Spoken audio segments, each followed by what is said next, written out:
Good morning students, myself Sameer Chauhan. I welcome you in Sunrise Education Academy Samdari. तो पिछली class में अपन ने पढ़ा था इन्वर्स ट्रिग्नोमेट्रिक फंक्शन, जो अपन ने चैप्टर स्टार्ट किया था उसके जो हेडिंग थी फंक्शन, उसके बारे में फिर अपन ने पढ़े थे ट्रिग्नोमेट्रिक फंक्शन कौन कौन से होते हैं, साइन, कॉस, टेन, कॉट, सेक और कोसेक। उसके बाद अपन ने first trigonometric function sine x लिया था, ठीक है।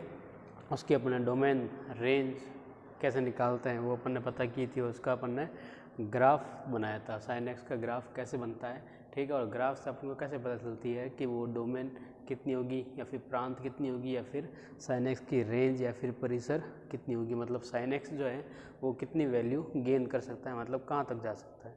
तो पिछली क्लास में अपन ने जो पढ़ा साइन एक्स, तो उससे अपन को पता चला कि साइन एक्स की जो प्रांत या फिर डोमेन जो है वो होती है माइनस अनंत से अनंत, मतलब बोल सकते हैं कि रियल नंबर जितनी भी वास्तविक संख्या है वो होती है साइन एक्स की प्रांत या फिर डोमेन।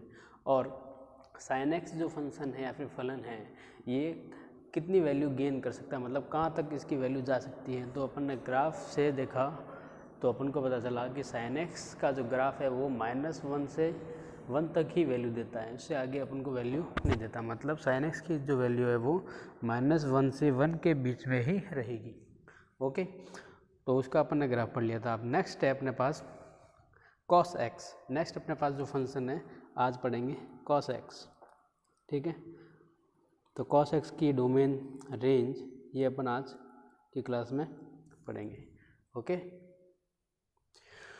तो ट्रिग्नोमेट्रिक फंक्शन में जो 6 फंक्शन होते हैं उसको डिफाइन करने के लिए अगर अपन को साइन एक्स और कॉस एक्स के बारे में अपन को अगर इन्फॉर्मेशन जानकारी होगी तो अपन टेन, कॉट, सेक और कोसेक का ग्राफ, डोमेन, रेंज आसानी से बता सकते हैं।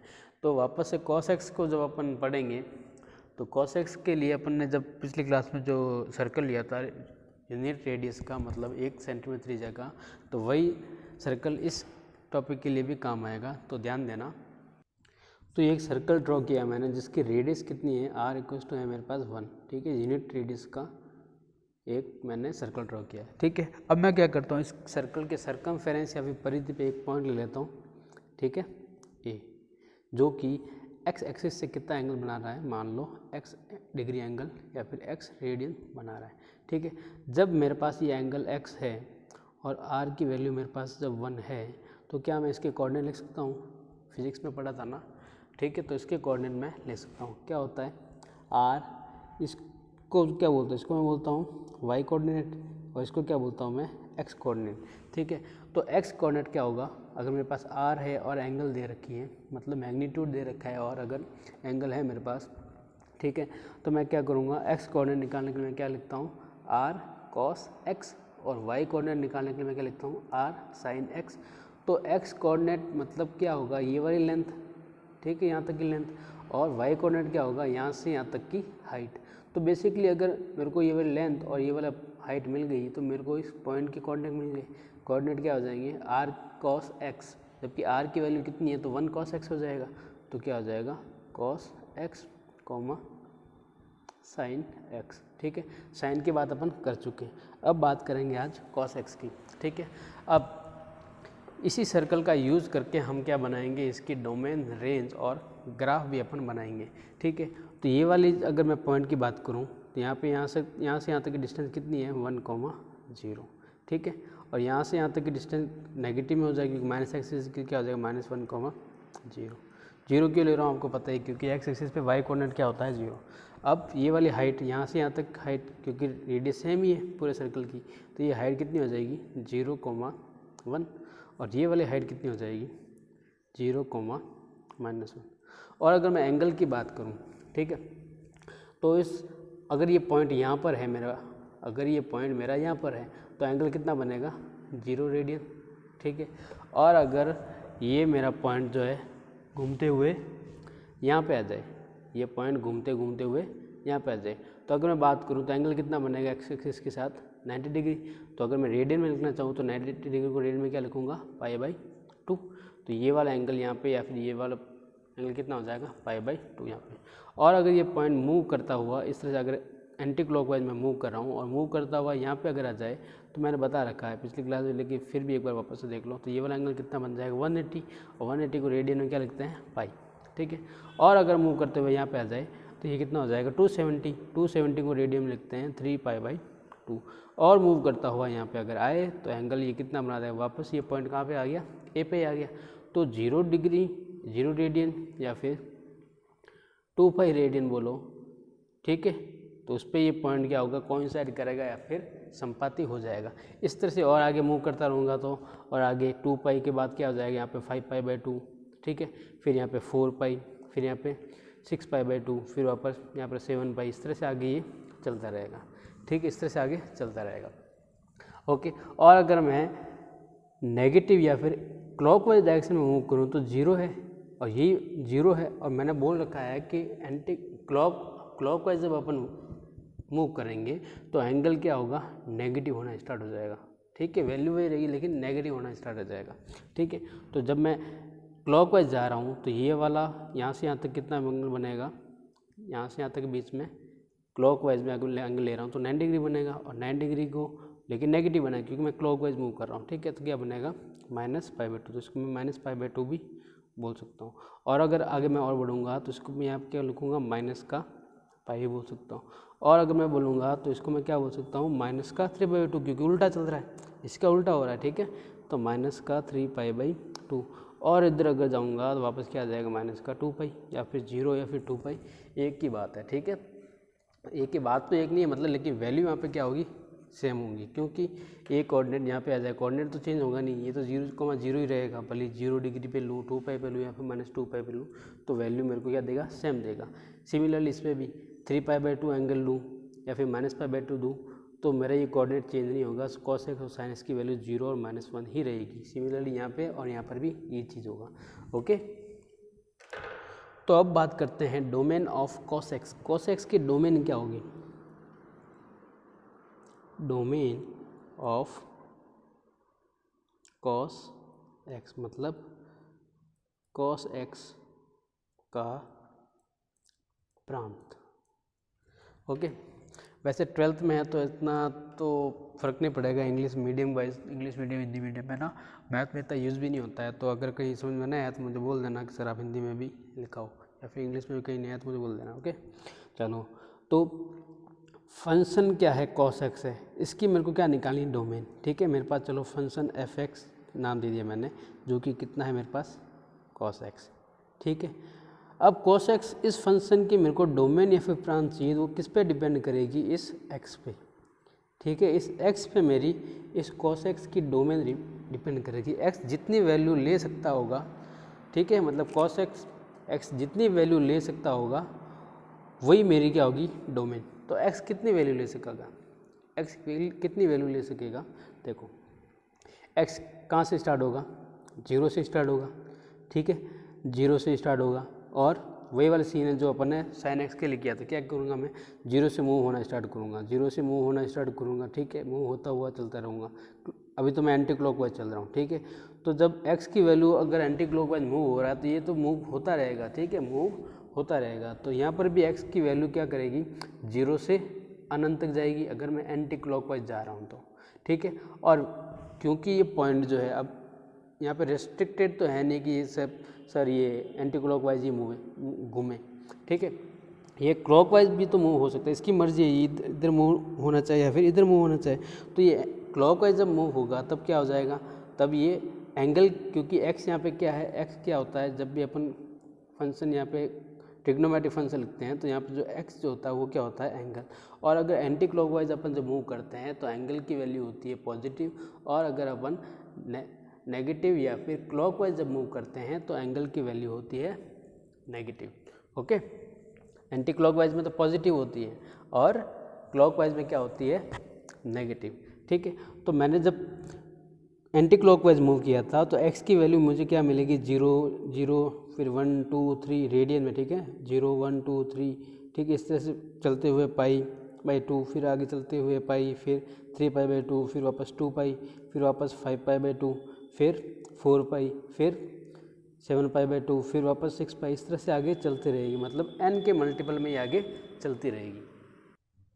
ठीक है, एन के मल्टीपल में ये आगे चलती रहेगी। और अगर मैं क्या बोलते हैं एंगल को अगर मैं जो कि रेडियन में है उसको अगर मैं रियल नंबर कंसिडर करूं, ठीक है, तो क्या हो जाएगा, पाई भी एक रियल नंबर ही है इरेशनल नंबर लेकिन है तो रियल नंबर ही, ठीक है। तो अगर मैं इसको कंसिडर करूं तो 0 से लेके अनंत तक एंगल बनाएगा, कब, जब ये एंटी क्लॉकवाइज मूव कर रहा है। और अगर मैं क्लॉकवाइज मूव करूं तो क्या बनेगा, 0 से लेके क्लॉकवाइज जा रहा हूँ तो एंगल की वैल्यू क्या होती जाएगी, नेगेटिव की तरफ बढ़ेगी। तो 0 से लेके माइनस अनंत की तरफ ये मूव करेगा। तो बेसिकली अगर बात करूँ तो डोमेन या फिर एक्स जो है वो क्या वैल्यू गेन कर सकता है कि माइनस अनंत से लेके अनंत के बीच तक की कुछ भी वैल्यू ये गेन या फिर अटेन कर सकता है, ठीक है। तो जब माइनस अनंत से अनंत तक की बात अपन करते हैं तो उसको अपन क्या बोलते हैं, उन सब भी वैल्यू की क्या बोलते हैं, रियल नंबर बोलते हैं। क्या बोलते हैं, रियल नंबर। उसमें सारे नंबर आ जाएंगे, बट्टे वाले, रैशनल नंबर, सब नंबर आ जाएंगे, ओके।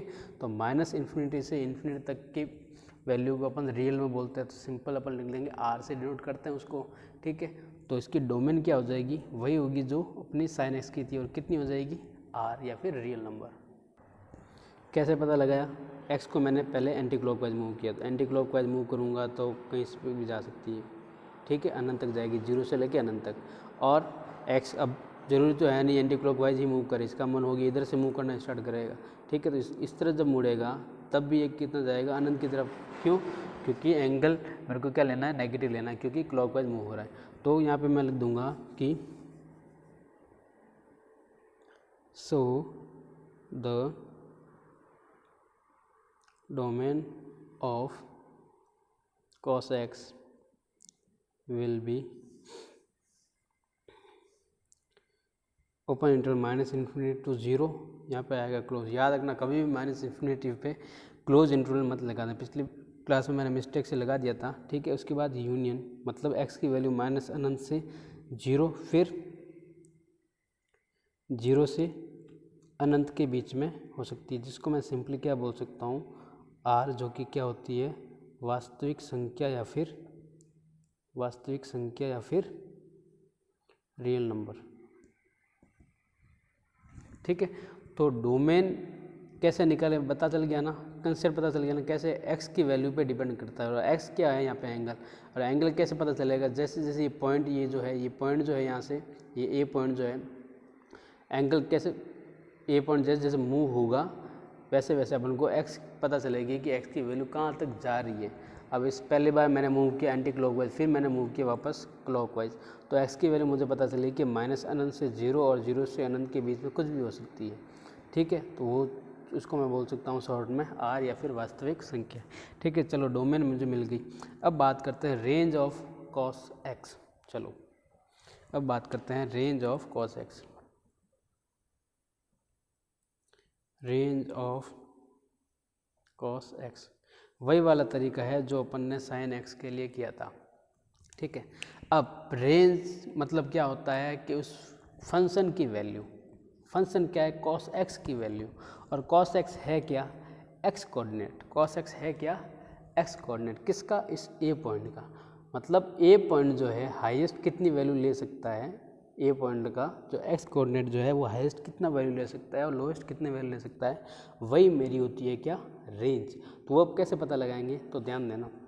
देखो अब मैं, चलो यहाँ पे पॉइंट है मेरा, तो यहाँ पे कोऑर्डिनेट क्या है, 1,0, मतलब एंगल कितना है, 0। एंगल जब 0 होगा तो cos 0 कितना होगा, 1 होगा, ठीक है। तो मतलब यहाँ पे जो वैल्यू है मेरी 1, x की वैल्यू या फिर cos x की वैल्यू 1 है, ठीक है, ठीक है। एंगल जब मेरा 0 रेडियन है तब cos 0 कितना होगा, 1, तो यहाँ पे होगी 1, ठीक है। मतलब 0 से अगर मैंने स्टार्ट किया एंगल x की वैल्यू जब मैंने 0 रखी तो मेरे को cos कितना मिला, 1, मतलब क्या हो रहा है, 1 से ये स्टार्ट होगा, मतलब cos की वैल्यू 1 से अब स्टार्ट होगी, ठीक है। अब मैं जैसे जैसे आगे बढ़ूँगा तो एंगल भी तो बढ़ेगा, जैसे इस पॉइंट को आगे मूव करूँगा तो एंगल भी बढ़ेगा, और जैसे जैसे मैं और आगे बढ़ूँगा इस तरह से, मतलब π/2, मतलब एंगल मैंने अगर π/2 की तरफ आ गया, ठीक है, तो cos π/2 कितना होता है, 0, और sin π/2 कितना होता है, साइन को मुझे देखना ही नहीं, मुझे cos x की वैल्यू चाहिए, ठीक है। तो क्या हो रहा है बेसिकली कि 1 से स्टार्ट हुई है वैल्यू 0 से स्टार्ट नहीं हुई है, 1 से स्टार्ट हुई। क्यों? क्योंकि एंगल की वैल्यू अगर मैंने 0 रखी है, x की वैल्यू 0 रखूँगा, क्योंकि कोई भी चीज़ हमेशा 0 से स्टार्ट होती है। तो x की वैल्यू मैंने 0 रखी, तो cos x मुझे क्या मिला, cos 0 मुझे क्या मिला, 1। तो हाईएस्ट वैल्यू तो 1 है, ठीक है। उसके बाद क्या हो रहा, 1 से स्टार्ट हो रही है, ठीक है। उसके बाद क्या हो रही है, जैसे जैसे मैं एंगल बढ़ाऊँगा, जैसे मान लो जैसे जैसे मैंने एंगल बढ़ाया, तो ये क्या हो रहा है, ये x वाली जो लेंथ है, ये वाली लेंथ cos x की जो लेंथ, ये जो लेंथ होती है वो cos x की होती है ना, मतलब x एक्सिस पे जो होता है वो cos x का होता है। जैसे जैसे मैं आगे बढ़ूँगा, ठीक है, sin x के लिए मैं हाइट की बात की थी, और cos x के लिए बेसिकली मैं बोल दूँगा कि इस ट्राइंगल का क्या है, ये बेस। cos x क्या है, ट्राइंगल का क्या होता है, बेस, ठीक है। ये बेस जो है वो cos x को डिनोट कर रहा है, ओके। तो जैसे जैसे मैं पॉइंट को आगे बढ़ाऊँगा, तो इसका बेस क्या होगा, धीरे धीरे कम होना स्टार्ट हो जाएगा। धीरे धीरे क्या होगा, ये तो पहले इतना बड़ा बेस था, 1 तक था, ठीक है। फिर धीरे धीरे क्या होगा, ये डिक्रीज होना स्टार्ट होगा, धीरे धीरे क्या होगा, ये डिक्रीज होना स्टार्ट होगा। और जैसे ही ये पॉइंट यहाँ पे पहुँच जाएगा, जैसे ही ये पॉइंट यहाँ पे पहुँच जाएगा, तो एंगल मेरा हो जाएगा 90 डिग्री, और बेस मेरा कितना हो जाएगा, जैसे ही मैंने यहाँ पे पहुँच गया, तो बेस मेरा वापस क्या हो गया, पूरा कम हो के कितना हो गया, पूरा 0 हो गया, पूरा कितना हो जाएगा, 0। और अपन को पता है प्रूफ के लिए कि cos π/2 एंगल, अगर मैं इसमें अगर कोऑर्डिनेट में अगर वैल्यू रख के भी पता लगाऊं, तो cos π/2 कितना हो जाएगा, 0। और हमको पता भी है कि y एक्सिस पे x कोऑर्डिनेट क्या होता है, 0, ठीक है। तो y एक्सिस बन गया, बेसिकली क्या बना, अगर मैंने इस पॉइंट को आगे मूव करते हुए यहाँ तक लेके आ गया, तो कोई ट्रायंगल बना क्या, नहीं बना, ट्रायंगल नहीं बना, ठीक है। हाइट तो मेरी 1 हो गई, लेकिन इसका बेस 0, बेस कितना है, 0। कैसे पता चला, देखो यहाँ पे 1 था, इतना भी 1 था। अब जैसे जैसे मूव हुआ तो ट्रायंगल बनना, डिक्रीज होना स्टार्ट हुआ, और हाइट बढ़ना स्टार्ट होगी, और बेस क्या हो गया, 0। और बेस को मैंने क्या माना था, cos x, ठीक है। तो बेसिकली क्या हो रहा है, 1 से क्या हो रहा है, ये डिक्रीज होना स्टार्ट हो रहा है, डिक्रीज होना स्टार्ट होगा, वापस कितना हो गया, 0। और जब मैं एंगल और आगे जब बढ़ूंगा, इस पॉइंट को और आगे जब मैं बढ़ाऊंगा, तब ध्यान देना, तब क्या होता है, तब ये कौन सी वैल्यू गेन करेगा। अब ध्यान दो, जैसे ही मैंने, अभी तक तो ये 0 था बेस, अब जैसे ही मैंने यहाँ से आगे बढ़ना स्टार्ट हुआ, तो अब देखो हाइट डिक्रीज होगी, और बेस धीरे धीरे क्या होगा, फैलना स्टार्ट हो जाएगा। जैसे मान लो ये पॉइंट यहाँ पे आ गया, ठीक है, ये पॉइंट यहाँ पे आ गया, तब क्या होगा, ये बेस धीरे धीरे क्या होगा, बढ़ना स्टार्ट हो जाएगा, बेस धीरे धीरे क्या होगा, बढ़ेगा, ठीक है। और हाइट क्या होगी, धीरे धीरे डिक्रीज होनी स्टार्ट हो जाएगी। और बेस कितना बढ़ेगा, कितना बढ़ेगा, यहाँ से यहाँ तक बढ़ेगा, और यहाँ से यहाँ तक कितनी है वैल्यू, ये कितनी है, नेगेटिव में बात करेंगे, क्योंकि नेगेटिव एक्स एक्सिस आ गया, क्योंकि ये एक्स एक्सिस लिया मैंने, ये 0 था, ठीक है, ये 0 था, यहाँ पे 1 था, यहाँ पे 0। अब ये वैल्यू कितनी हो जाएगी cos x की, ये वाली कितनी डिस्टेंस है, ये वाली डिस्टेंस तो 1 है, लेकिन नेगेटिव एक्स एक्सिस पे है, तो कितनी कोऑर्डिनेट कितना हो जाएगा, यहाँ पे अगर कोऑर्डिनेट की बात करूँ तो कितना हो जाएगा, -1, ठीक है, -1। और अगर मैं उसके बाद और आगे चलूँगा, उसके बाद और आगे जब चल रहा हूँ, तो क्या हो रहा है, तो क्या हो रहा है, वैल्यू वापस देखो धीरे धीरे, ये जो बेस था इसका वापस क्या होगा, धीरे धीरे देखो ये बेस जो है ये क्या होगा, धीरे धीरे डिक्रीज होना स्टार्ट हो जाएगा, देखो। और हाइट क्या होगी, वापस इंक्रीज होनी स्टार्ट हो जाएगी। बेस देखो धीरे धीरे क्या हो रहा है, डिक्रीज हो रहा है।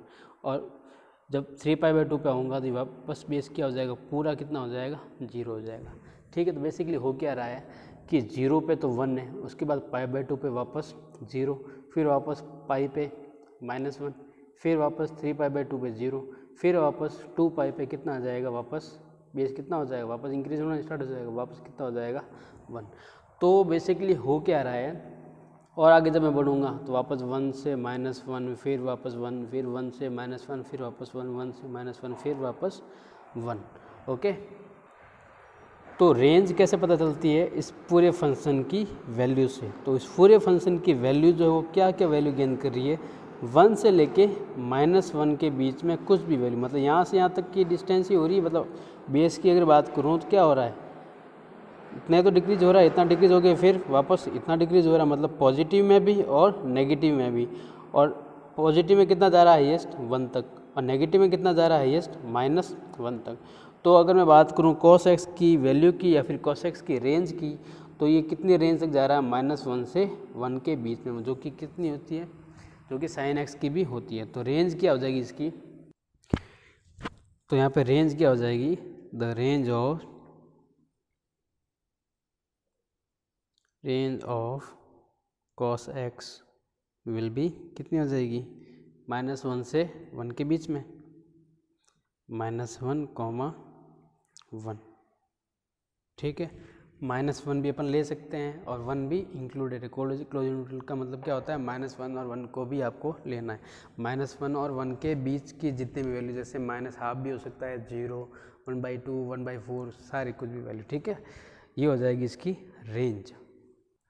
तो जैसे अपन ने साइन एक्स में बात की थी कि साइन एक्स कहाँ 0 हो रहा था, तो साइन एक्स कहाँ पर 0 हो रहा था कि पाई के n मल्टीपल पे, जहाँ पे n क्या होता था, इंटीजर ले लेते थे, ठीक है। मतलब n पाई x = n पाई हो और n वहाँ पे क्या हो, इंटीजर वैल्यू, मतलब माइनस में भी और प्लस में भी, तो क्या होगा वहाँ पे साइन एक्स की वैल्यू क्या होती है, 0। तो सिमिलरली यहाँ पर अगर देखें कि कॉस एक्स जो है वो कहाँ 0 हो रहा है, ठीक है। तो बात करते हैं, देखो तो पहले देख लो कॉस एक्स 0 कहाँ हो रहा है, ठीक है, या फिर वाई कोऑर्डिनेट 0 कहाँ का हो रहा है, ये देख लो, ठीक है। तो अगर मैं पहले मूव कर रहा हूँ किस तरफ, पहले मूव कर रहा हूँ एंटी क्लॉकवाइज, पहले इस पॉइंट को एंटी क्लॉकवाइज मूव करा रहा हूँ, ठीक है। तो जब मैंने एंटी क्लॉकवाइज मूव कराया तो यहाँ पे तो 1 थी, तो मुझे पता चला कि जैसे ही ये यहाँ पे आया π/2 पे, ठीक है, π/2 पे आया तो ये कितना हो गया, 0। फिर वापस आगे बढ़ा, पाई पे जब आया तब ये -1, लेकिन 0 नहीं हुआ। फिर जब ये यहाँ पे आया 3π/2 पे, तब ये वापस कितना हो गया, 0। वाई कोऑर्डिनेट क्या हुआ, 0। वाई कोऑर्डिनेट क्या है, वाई कोऑर्डिनेट क्या, एक्स कोऑर्डिनेट, ठीक है। एक्स कोऑर्डिनेट मतलब एक कॉस एक्स, ए पॉइंट का एक्स कोऑर्डिनेट या फिर कॉस एक्स एक ही बात है। तो कॉस एक्स या फिर एक्स कोऑर्डिनेट जो है वो कहाँ का 0 हो रहा है, एक तो 0 हो रहा है इस पे π/2 पे, उसके बाद 3π/2 पे, और जब मैंने आगे मूव किया तो यहाँ पे तो 1 हो रहा है, लेकिन यहाँ पे और जब आगे बढ़ूंगा तो 5π/2, फिर और जब आगे बढ़ूंगा यहाँ पे 1 है लेकिन 0 नहीं हो रहा, यहाँ पे और आगे बढ़ूंगा तो 7π/2। इस तरह से क्या हो जाएगा, मतलब बेसिकली अगर देखा जाए तो क्या दिख रहा है मुझे कि पहले तो हो रहा है π/2, फिर उसके बाद सीधा 3π/2, फिर वापस 5π/2, फिर 7π/2। तो एक तरह से देख रहे हो π/2, 3π/2, 5π/2, 7π/2, फिर 9π/2, फिर 11π/2, इस तरह से होता रह रहा है। तो बेसिकली क्या हो रहा है कि π/2 का ऑड मल्टीपल, π/2 का ऑड मल्टीपल आ रहा है। देखो π/2 × 1 देख सकते हैं, यहाँ पे क्या हो रहा है π/2 × 3, यहाँ पे क्या हो रहा है, अगर और आगे जाऊँगा तो π/2 × 5, फिर और आगे आऊँगा तो π/2 × 7। तो बेसिकली क्या हो रहा है कि π/2 के ऑड मल्टीपल पे ये क्या हो रहा है, 0 हो रहा है। क्या, cos x क्या हो रहा है, π/2 के ऑड मल्टीपल पे cos x क्या हो रहा है, 0। ये कब पता चला था, ये तो मैंने अभी एंटी क्लॉकवाइज मूव किया, ठीक है, तब तो ये पॉजिटिव वाले एंगल देगा मेरे को, π/2, 3π/2, 5π/2, 7π/2, इस पर अभी तक नेगेटिव नहीं आया। लेकिन अगर मैं क्लॉकवाइज मूव करना चाहूँ तब मुझे एंगल के अकॉर्डिंग अगर बात करूँ तब मुझे कैसे, मतलब कहाँ पे ये जो है cos x 0 हो रहा है या फिर x कोऑर्डिनेट 0 हो रहा है। तो अगर मैं अगर मैं क्लॉकवाइज मूव करूँ तो क्लॉकवाइज जब मूव करूँगा तो यहाँ पे 0, यहाँ पे तो 1 है। अब क्लॉकवाइज जब मैं मूव करूँगा तो ये वाला एंगल कितना होगा, -π/2, क्या होगा, -π/2 पे ये क्या हो गया, 0। फिर और आगे जब बढ़ूँगा तो ये तो हो गया माइनस का पाई यहाँ पे, लेकिन -1 है। और आगे जब बढ़ूँगा तो क्या होगा, यहाँ पे -3π/2, क्या होगा, -3π/2। तो सिंपली मुझे क्या देखने को मिल रहा है कि अगर मैं एंटी क्लॉकवाइज मुड़ रहा हूँ तो π/2 का ऑड मल्टीपल, वो भी कौन सा, पॉजिटिव ऑड मल्टीपल, ठीक है, पॉजिटिव ऑड मल्टीपल, ठीक है। तो जैसे π/2, 3π/2, 5π/2, 7π/2, इस तरह से।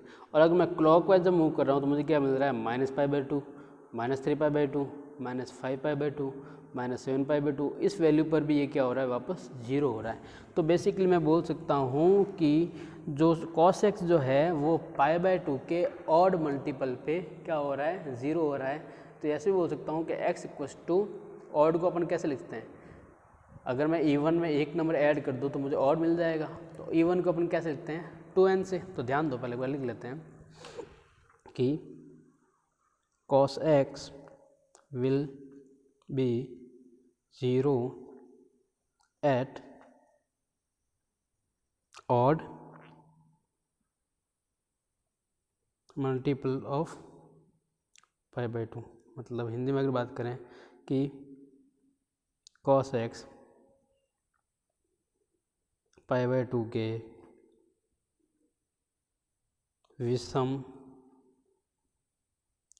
गुणांक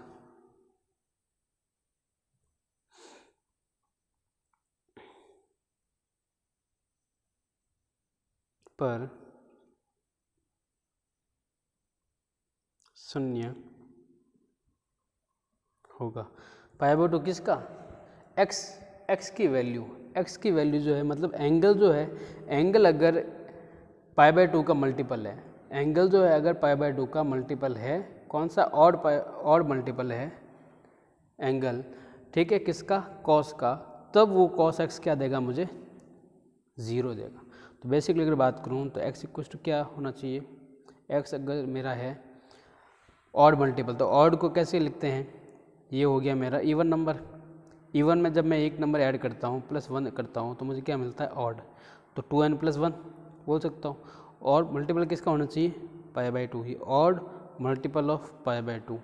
और यहाँ पे n मेरे को क्या लेना है? जहाँ पे n क्या है? इंटीजर। जहाँ पे n क्या है? इंटीजर। इंटीजर में क्या आती है? नेगेटिव और पॉजिटिव वाले सारे नंबर, नेगेटिव और पॉजिटिव वाले सारे नंबर, पूरे नंबर, ठीक है, बट्टे वाले नहीं, पूरे नंबर। तो x = 2n + 1 π/2 पे cos x क्या होगा? 0 होगा। क्या होगा? 0 होगा, जो कि मैंने अभी एक्सप्लेन करके बता दिया, ठीक है। अगर n की वैल्यू मैं यहाँ पे क्या रखूँगा? 0 रखूँगा। 0 रखूँगा तो ये 0 बन जाएगा, तो 1 × π/2 यहाँ पे 0 हो रहा है। x की वैल्यू अगर मैं 2 रखूँगा तो 1 रखूँगा, चलो तो 1 रखूँगा तो 2 + 1 कितना होगा? 3 × π/2, 3 π/2 पे 0 हो रहा है। अगर चलो x की वैल्यू मैं रख रहा हूँ -1, n की वैल्यू रख रहा हूँ -1, तो -2 + 1 कितना हो जाएगा? -1 × π/2, तो -π/2 किधर आएगा? नीचे की तरफ, मतलब 3 π/2 को -π/2 बोलता हूँ, नीचे की तरफ एंटी क्लॉक वाइज। तो यहाँ पर भी क्या होगा? वापस ये 0 होगा। तो अब बात करते हैं इसके ग्राफ की।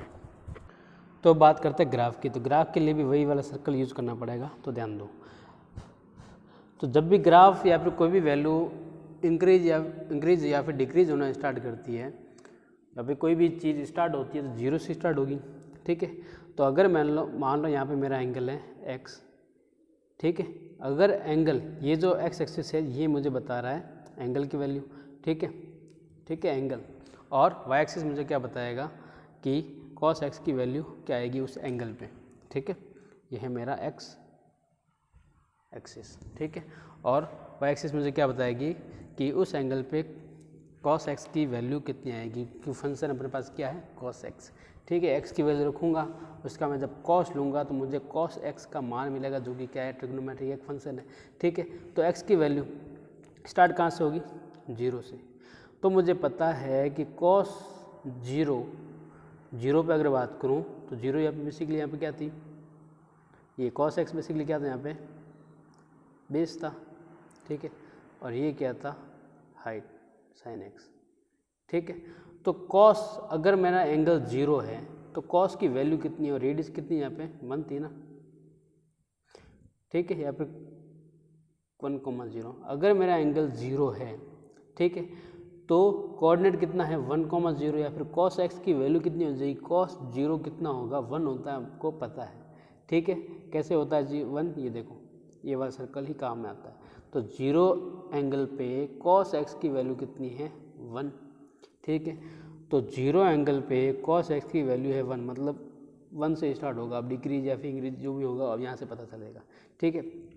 अब मैंने क्या किया? इस पॉइंट को A से, ये पॉइंट मैंने यहाँ बता दिया एंगल x दिखाने के लिए।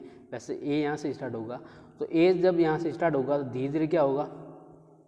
जब ये आगे स्टार्ट होगा और π/2 की तरफ जाएगा, मतलब ये एंगल में अगर मैं आगे बढ़ूंगा इस तरफ π/2 की तरफ, तो ग्राफ कैसे दिखेगा? ध्यान दो।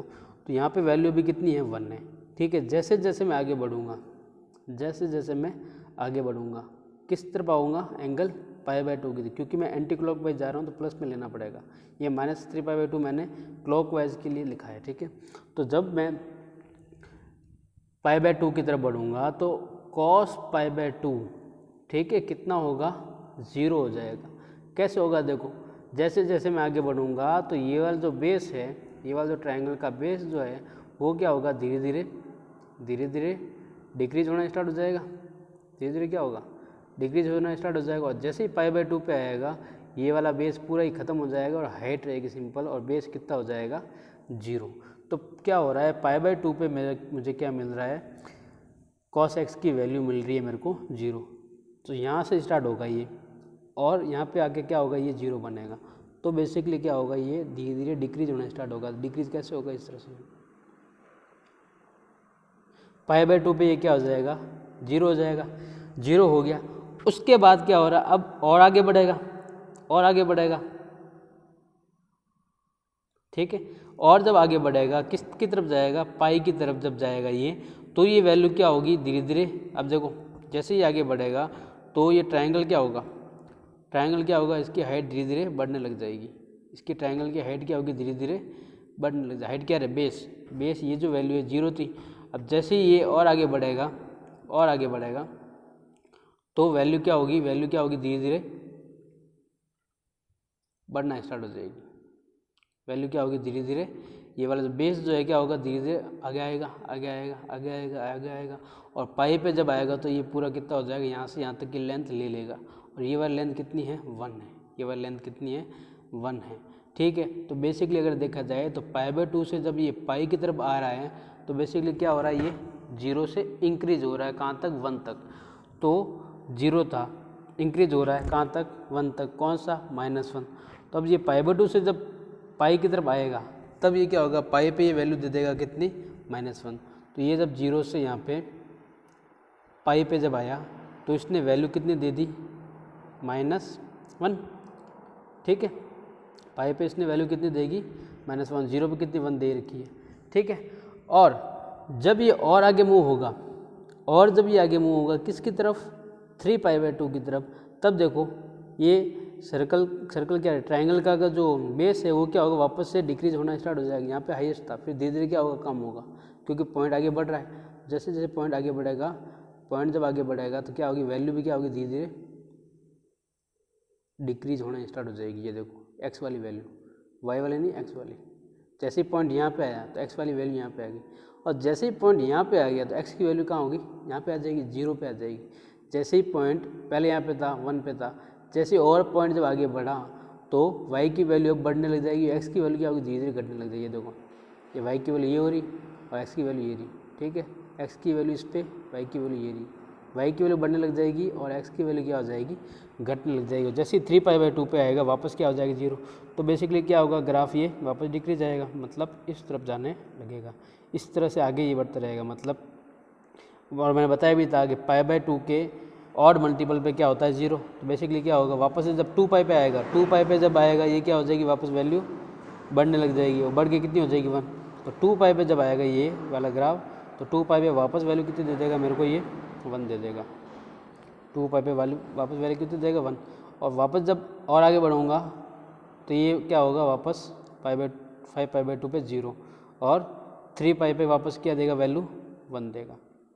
इस तरह से ये इस तरह बढ़ेगा। कब, जब मैंने एंटी क्लॉकवाइज मूव किया। अब अगर मैं क्लॉकवाइज मूव करूं, तो यहाँ से जब मूव करना स्टार्ट होगा तो ये एंगल क्या होगा, अब -90 की तरफ बढ़ना स्टार्ट होगा। क्लॉकवाइज जब जा रहा हूँ मैं तो 90 एंगल में माइनस में लूँगा, ठीक है। तो जब यहाँ पे आएगा, अभी तो ये 1 है, ठीक है।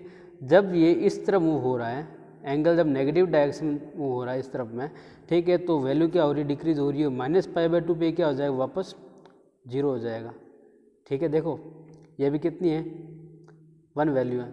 जैसे जैसे मैं आगे बढ़ूँगा तो हाइट क्या होगी, इंक्रीज होनी स्टार्ट हो जाएगी, और बेस क्या होगा, ये वाली जो है एक्स वाली जो कोऑर्डिनेट है, ये क्या होगा, धीरे धीरे डिक्रीज होना स्टार्ट हो जाएगा। जैसे ही मान लो यहाँ पे आ जाऊँगा, मतलब ये पॉइंट यहाँ पे आ जाएगा, तो इसके क्रॉसपोंडिंग एक्स की वैल्यू क्या हो जाएगी, 0 हो जाएगी। क्या हो जाएगी, 0, ठीक है। तो जैसे मैं इस तरह से आगे बढ़ूँगा, π/2 पे आऊँगा, -π/2 पे, तो मुझे एक्स क्या देगा, 0 वैल्यू देगा, ठीक है। और π/2 से जब मैं आगे बढ़ूँगा किसकी तरफ, -π की तरफ, तो ये वापस क्या होगा, इंक्रीज होना स्टार्ट हो जाएगी। कितनी देगा मेरे को वैल्यू, -1। तो यहाँ पे ये -π पे ये मुझे क्या मिल जाएगी, -1 वैल्यू मिल जाएगी, और सिंपल वापस इस तरह से ये चलता रहेगा, ठीक है। और वापस 2π पे ये मुझे क्या दे देगा, 1 वैल्यू दे देगा। 2π पे वापस वैल्यू क्या दे देगा, माइनस के 2 पाई पे, ये ऐसे जी करते वापस जब माइनस 2 पाई आऊँगा तो वैल्यू कितनी दे देगा 1। इस तरह से आगे मूव होता रहेगा और इधर भी चलता रहेगा, इधर भी अनंत तक चलता रहेगा। तो ध्यान दो, x जो एंगल बता रहा था, तो x एंगल जो है वो कितना है, माइनस अनंत और प्लस अनंत, जिसको मैं रियल में बोल सकता हूँ। और cos x की वैल्यू की अगर मैं बात करूँ तो cos x की वैल्यू कहाँ से कहाँ तक हो रही है, देखो -1 और 1 के बीच में ही कहीं लाई कर रही है, इससे कहीं बढ़ रही है क्या ग्राफ, कहीं इसके ऊपर कहीं जा रहा है कि नहीं जा रहा। क्यों कि 1 के जस्ट बाद क्या हो रहा है, वापस डिक्रीज होना स्टार्ट हो रहा है, और 0 के जस्ट बाद क्या हो रहा है, वापस इंक्रीज होना स्टार्ट हो रहा है। और कहाँ तक इंक्रीज हो रहा है, -1 तक। और यहाँ पे कहाँ तक इंक्रीज हो रहा है, यहाँ पे कहाँ से कहाँ तक इंक्रीज हो रहा है, वापस 1 तक। ठीक है, ये देखो यहाँ पे 0 हो गया, 0 के बाद सीधा वापस पे इंक्रीज होगा 1 तक, 1 के बाद वापस डिक्रीज होना स्टार्ट हो जाएगा। तो ग्राफ से ही पता चल रहा है कि डोमेन जो है, डोमेन वो कितनी हो जाएगी, डोमेन हो जाएगी -∞ से इन्फिनिटी, जिसको अपन रियल में बोलेंगे। और रेंज की अगर बात करें तो 1 से -1 के बीच में रहेगी। और देखो π/2 के और मल्टीपल पे क्या हो रहा है, वैल्यू क्या हो रही है, ग्राफ कहाँ पे जा रहा है, एक्स एक्सिस पे, मतलब cos x क्या हो रहा है, 0 हो रहा है। ठीक है, ओके। तो ये हमने ग्राफ से भी पता लगा लिया, ग्राफ भी बनाना सीख लिया कि ग्राफ कैसे बनता है cos x का और sin x का, और ग्राफ से कैसे पता चलता है कि इसकी रेंज और डोमेन क्या है। ठीक है, रेंज और डोमेन क्या है, ग्राफ जितना लंबा जाएगा वो तो उसकी हो जाएगी डोमेन।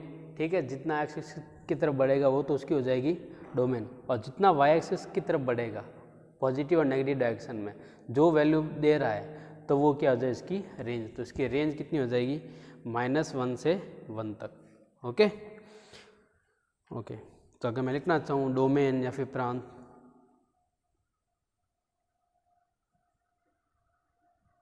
प्रांत कितनी है दिख रही है मुझे, रियल नंबर -1 से अनंत।